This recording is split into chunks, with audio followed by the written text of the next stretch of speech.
hallo zusammen und herzlich willkommen zu einem weiteren Video. Im letzten Video habe ich euch ja gezeigt, dass ich die Federn getauscht habe und da war ja mir dann so ein kleines Malheur passiert, beziehungsweise vielleicht war auch die eine Spureinstellschraube schon vorher ein bisschen in Mitleidenschaft gezogen, ich weiß es nicht. Auf jeden Fall steht ja jetzt noch aus, dass ich das Ganze befestige. Ihr seht jetzt vor euch eine etwas, wie soll ich sagen, eigenwillige Konstruktion. Liegt einfach daran, ich habe keine 4-Säulen-Hebebühne, ich habe ja nur eine Hebebühne, wo ich die Räder freiheben kann und die Anzugsdrehmomente bzw. die gesamten Fahrwerksteile soll man immer in der normalen Position montieren. Bedeutet also, wenn das Rad eingefedert ist und das Auto auf dem Boden steht. Leider ist das Auto ja ein bisschen tiefer, das heißt, ich komme jetzt, wenn das Auto einfach normal auf dem Boden liegt, nicht ran. Dann habe ich versucht, es irgendwie auf Rampen zu fahren, das hat aber nicht geklappt, weil ich nicht 4 gleich große Rampen hier habe. Und wofür ich mich jetzt entschlossen habe, ist eben so ein bisschen Hanebüchen oder halt, ja, Trek 17. Ich habe jetzt hier da hat so ein Versteifungsträger, da habe ich jetzt hier einen Spanngurt befestigt, dass das Auto bzw. die Karosse auf der Seite hier in Richtung meines Wagenhebers gezogen wird. Und dann habe ich hier unter das Rad einen Wagenheber gestellt und das hochgepumpt. Ihr seht jetzt schon da oben den Spalt. Ich habe mich ehrlich gesagt nicht getraut, das Rad komplett einzufedern mit dem Wagenheber, weil mir das zu riskant war, dass nachher das Fahrzeug kippt. Aber ich habe eben das ein deutliches Stück in die richtige Richtung bekommen und ich muss ja ohnehin noch mal zur Vermessung. Deswegen war mir das lieber, ich mache das jetzt in dieser Position fest, als in der komplett ausgefederten. So ist zwar immer noch ein bisschen Spannung auf den einzelnen Lagerkomponenten, allerdings eben nicht so viel Spannung, wie wenn ich das jetzt im komplett ausgefederten Zustand gemacht hätte. Und bezüglich der Befestigung habe ich mir ausgedruckt, welche Schraube wie viel Drehmoment bekommt. Und auf der Seite, das ist ja die Beifahrerseite, da waren ja alle Schrauben noch intakt. Ich habe jetzt trotzdem alle Schrauben, die ich sozusagen gelöst habe, entweder wieder komplett festgezogen mit dem Originaldrehmoment. Das ist zum einen mal die Schraube an dem unteren Tragarm, die ganz hinten Richtung Differential bzw. Auspuff sitzt. Die hatte ich ja einmal gelöst und dann aber nicht rausbekommen, weil die insgesamt zu lang war. Und die habe ich jetzt wieder mit dem vorgeschriebenen Drehmoment angezogen. Ich zeige euch das gleich mal, die Drehmomente und die anderen beiden Schrauben. Die Spurverstellschraube als auch die Schraube vom Stoßdämpfer habe ich neu gekauft, aber jetzt hier an der Stelle noch nicht ersetzt, sondern nur mit ein bisschen weniger Drehmoment angezogen als vorgeschrieben, weil das Rad ja auch nicht ganz eingefedert ist. Aber ja, ich zeige euch jetzt einmal kurz den Aufschrieb, den ich mir gemacht habe bezüglich der Drehmomentwerte. So, hier ist mein Aufschrieb mit den Drehmomentwerten, da kommen wir gleich dazu. Ich packe die nochmal schnell zur Seite. Dann haben wir hier die beiden Schrauben für die Stoßdämpfer, sowohl links als auch rechts. Die tausche ich jetzt nicht.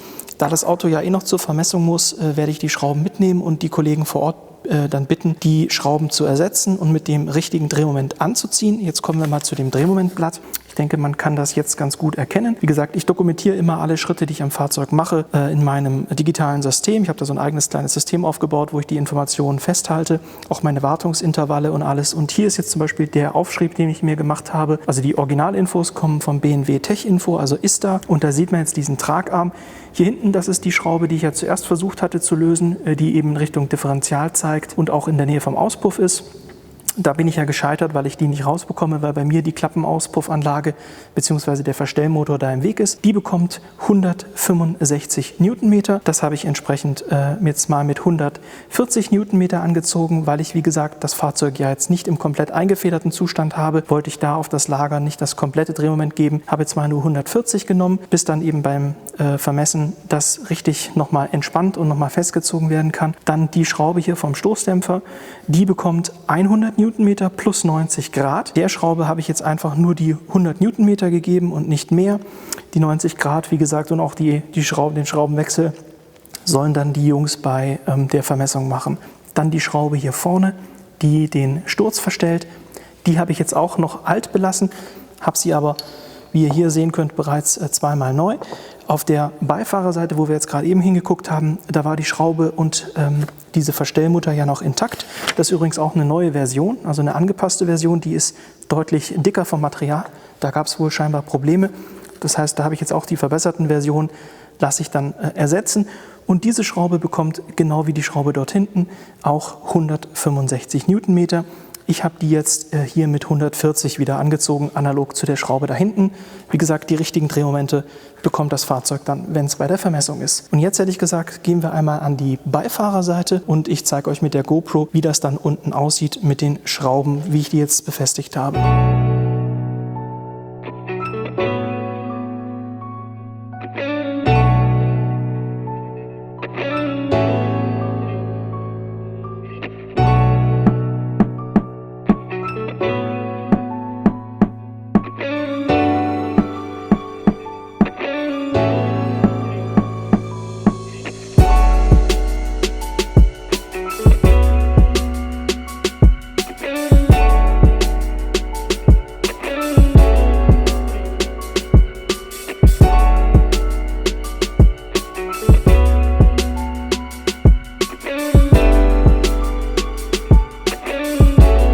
So, ihr habt es ja eben gesehen, ich habe es eingeschnitten jetzt im Video, wie ich versucht habe, auf der Fahrerseite die defekte Schraube zu tauschen.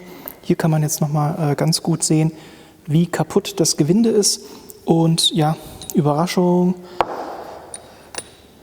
das ist die Schraube, die man mir bei BMW gegeben hat. Und das ist die Schraube, die ich brauchen würde. Es ist ganz klar zu erkennen, dass wir hier zwei Probleme haben. Zum einen ist die dicker und zum anderen ist die länger. Das heißt, die hier ist für eine andere Komponente am Fahrwerk. Ich habe mich da jetzt auch gerade informiert. Es ist ja der Montag nach dem Wochenende, wo ich das mit den Federn gemacht habe. Ich dachte eigentlich heute easy Nummer, aber es eskaliert natürlich schon wieder. Es ist wirklich, also egal was man da anfasst, irgendwas ist immer Kacke. Keine Ahnung. Ja, sei es drum. Ich habe jetzt mit den Kollegen von BMW gesprochen. Die haben sich auch gerade nochmal zurückgemeldet. Also morgen früh sind die richtigen Schrauben da, inklusive Unterlegscheibe und Kontermutter. Bedeutet, ich kann dann hoffentlich morgen das Auto wieder zusammensetzen. Eigentlich wollte ich heute auch noch ein paar andere Arbeiten machen, Bezug nehmend auf die Vorbereitung für den Track Day. Dadurch, dass aber jetzt auf der Fahrerseite hinten, wie gesagt, das noch nicht fest ist und auch nicht zusammen, werde ich das jetzt erstmal pausieren, werde dann irgendwie morgen Nachmittag hoffentlich weitermachen können und dann die richtige Schraube haben und die ersetzen können. Dann muss ich, wie gesagt, noch irgendwo einen Abstimmungstermin finden, beziehungsweise eigentlich ist es ja nur der Sturz. Ja, ich habe ja nur den Sturz verändert und die sollen halt, wenn das Ding auf der 4-Säulen-Hebebühne steht, nochmal die Schrauben alle mit dem richtigen Drehmoment anziehen, also nochmal entspannen und dann mit dem richtigen Drehmoment anziehen. Mehr ist es eigentlich nicht, mit dem Rest war ich ja zufrieden und da ich nur die Spurschraube gelöst habe, müsste man meiner Meinung nach auch nichts anderes einstellen, aber es ist momentan echt schwierig, irgendwo einen Termin zu bekommen. Also ich denke, auf kurz oder lang werde ich mir so eine 4-Säulen-Hebebühne organisieren müssen, damit ich dann solche Sachen eben auch machen kann. Anders funktioniert das einfach nicht. Wenn man sich nicht um alles selber kümmert, wird das nichts. Ja, also wie gesagt, da geht das jetzt morgen hoffentlich weiter. Für euch geht das alles im gleichen Video weiter. Wie gesagt, ich muss jetzt ein bisschen warten. Gleich seht ihr, wie die neue Schraube da ist und wie ich sie dann am Fahrzeug verbaue. So, neuer Tag, neues Glück. Wie ihr sehen könnt, hier liegt jetzt schon die passende Schraube mit dieser neuen Unterlegscheibe. Und jetzt habe ich also die richtigen Schrauben von BMW bekommen. Bedeutet, wir können jetzt weitermachen. Es gibt noch eine weitere Neuigkeit. Ich habe eine Möglichkeit gefunden, wie ich jetzt tatsächlich schon das richtige Drehmoment verwenden kann, indem ich das Auto etwas speziell aufbocke. Zeige ich euch jetzt einfach einmal, indem ich die Kamera drehe. So wie ihr sehen könnt, das Auto ist jetzt ein bisschen eigenwillig aufgebockt. Ihr seht jetzt auch hier an dem Rad von der Beifahrerseite, also auf dem Hinterrad oder am Hinterrad der Beifahrerseite, dass das so ein bisschen in der Luft hängt. Das war eben noch nicht der Fall. Auf der anderen Seite habe ich unter das Rad einen Wagenheber gepackt und das Rad so weit eingefedert, wie wenn das Fahrzeug auf dem Boden stehen würde. Das habe ich vorher eben anhand der Höhe kontrolliert und habe jetzt somit geschafft, dass die gesamte Achse oder beziehungsweise der gesamte Tragarm auf der Fahrerseite, wo ich aktuell ja die Schraube erneuere, in der gleichen Position ist, wie wenn das Fahrzeug auf dem Boden steht. Und in der Position soll man ja dann auch die ganzen Schrauben festziehen mit dem richtigen Drehmoment. Das werde ich jetzt auch machen. Und wie ihr sehen könnt, habe ich vorne und hinten jetzt etwas untergestellt. Dadurch kann ich die Hebebühne nicht ganz so hoch fahren. Jetzt wird es noch ein bisschen unangenehmer mit dem Schraubenfestziehen. Aber dadurch ist eben die Gefahr gebannt, dass das Fahrzeug von der Bühne kippt. Und ich zeige euch jetzt einmal die Fahrerseite, wie das dort aussieht. Wie ihr sehen könnt, auch hier habe ich auf dem Vorderrad etwas untergelegt, dass eben nochmal zusätzliche Stabilität da ist. Ihr könnt auch so ein bisschen erkennen, ich zeige das einmal, hier habe ich noch so einen Spanngurt durchgefedert durch diese. Da gibt es so ein Verstärkungsblech bzw. so eine Verstärkungsstrebe und die Strebe habe ich mit der Hebebühne verbunden, einfach auch damit mir das Fahrzeug nicht runterkippt und habe jetzt dann das Rad hinten so weit eingefedert, wie wenn das Fahrzeug eben auf dem Boden stehen würde und in der Position kann ich jetzt problemlos das Drehmoment von der Schraube entsprechend anziehen.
jetzt gesehen, ich habe nochmal Material eingeschnitten, wie ich das Ganze jetzt mit Drehmoment angezogen habe.